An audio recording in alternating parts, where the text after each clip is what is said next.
안녕하세요. 오늘은 열왕기하 17장을 좀 깊이 들여다볼까 합니다. 북이스라엘 왕국, 그 마지막 순간과 그 이후의 변화들을 같이 한번 따라가 보시죠. 한 왕국이 어떻게 무너지는지, 또 성경은 그 이유를 뭐라고 설명하는지, 그리고 그 땅에는 어떤 이야기가 남았는지 살펴보겠습니다. 우선 이야기의 시작은 북이스라엘의 마지막 왕, 호세아인데요. 9년간 다스렸다고 나오죠. 근데 여호와 보시기에 악을 행했다. 이렇게 기록되어 있어요. 다만 이전 왕들만큼은 아니었다. 이 평가가 좀 흥미롭네요. 글쎄요, 그게 어떤 마지막 기회였을 수도 있겠지만 결국 결과는 같았다고 봐야겠죠. 당시 최강 대국 아수르의 왕 살마네셀에게 이제 조공을 바치면서 겨우 버티고 있었거든요. 아, 예속된 상태였군요. 그렇죠. 그런데 애굽의 소왕에게 몰래 도움을 청하면서 아수르를 배신합니다.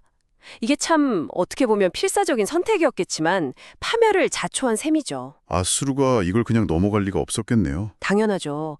결국 아수르 군대가 호세아 왕을 딱 사로잡아서 가두고 수도 사마리아를 무려 3년이나 포위합니다. 3년이요? 와, 정말 길었네요. 네, 그 처절한 저항 끝에 사마리아는 함락되고요.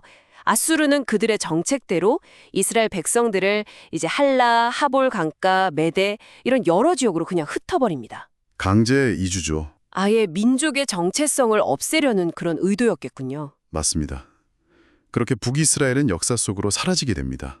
그러면 성경은 이 멸망의 원인을 어떻게 설명하고 있나요? 단순히 군사력이 약해서 졌다 이런 건 아닐 텐데요. 네, 맞아요. 성경은 그 부분을 아주 집요하게 파고듭니다.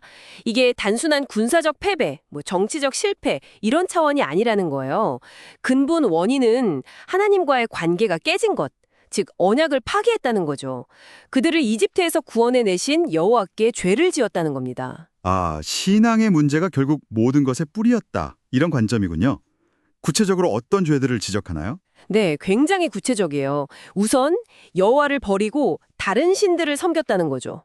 그 땅에 원래 살던 이방 민족들의 풍습, 또 심지어 이스라엘 왕들이 만들어낸 악한 규례들 이런 걸 다 따랐다는 거예요. 우상숭배가 만연했군요. 그렇죠. 온 땅에 산당을 짓고 아세라 목상 같은 온갖 우상들을 만들어서 섬겼습니다. 심지어 자기 자녀를 불태워서 제물로 바치는 정말 끔찍한 일까지 있었다고 기록되어 있고요. 점술, 마술 이런 거에 빠져서 스스로 악을 행했다. 네.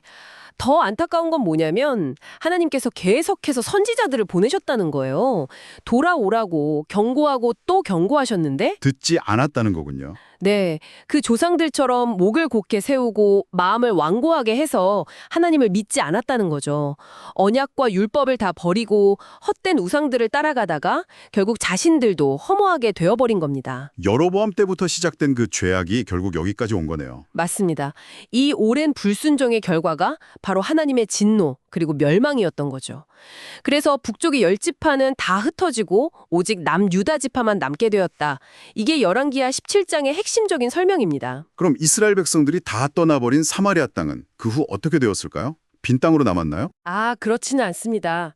아수르 왕이 제국의 통치 전략에 따라서요.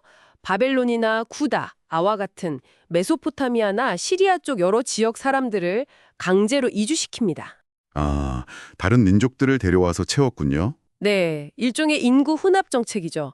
그런데 여기서 좀 흥미로운 사건이 벌어져요. 어떤 사건이죠?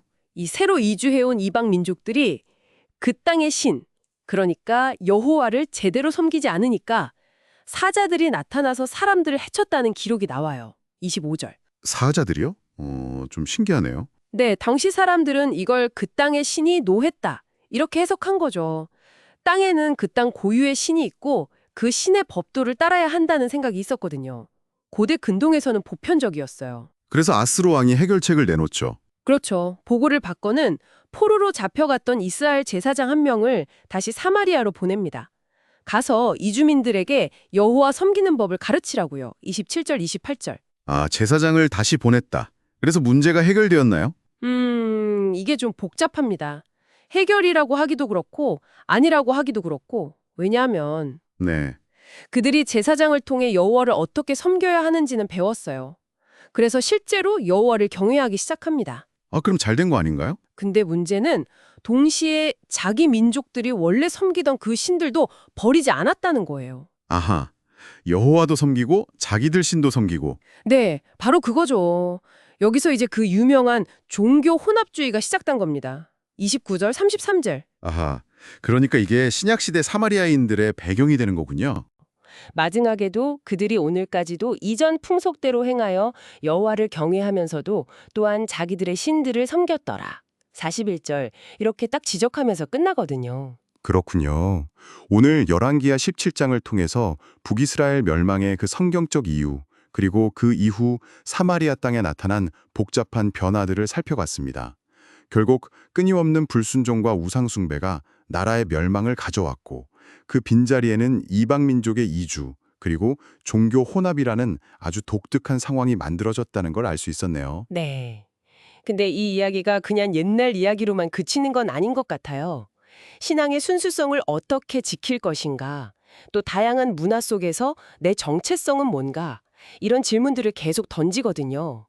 특히 이 혼합된 종교 배경이 나중에 신약 시대에 유대인들이 사마리아 사람들을 어떻게 보게 되었는지 그 뿌리가 되기도 하고요. 그렇죠. 이 과거의 이야기가 어쩌면 오늘을 살아가는 우리에게도 질문을 던지는 것 같습니다. 혹시 우리의 삶 속에도 뭔가 타협하고 혼합된 그런 영역은 없는지 한번 돌아보는 계기가 되면 좋겠습니다.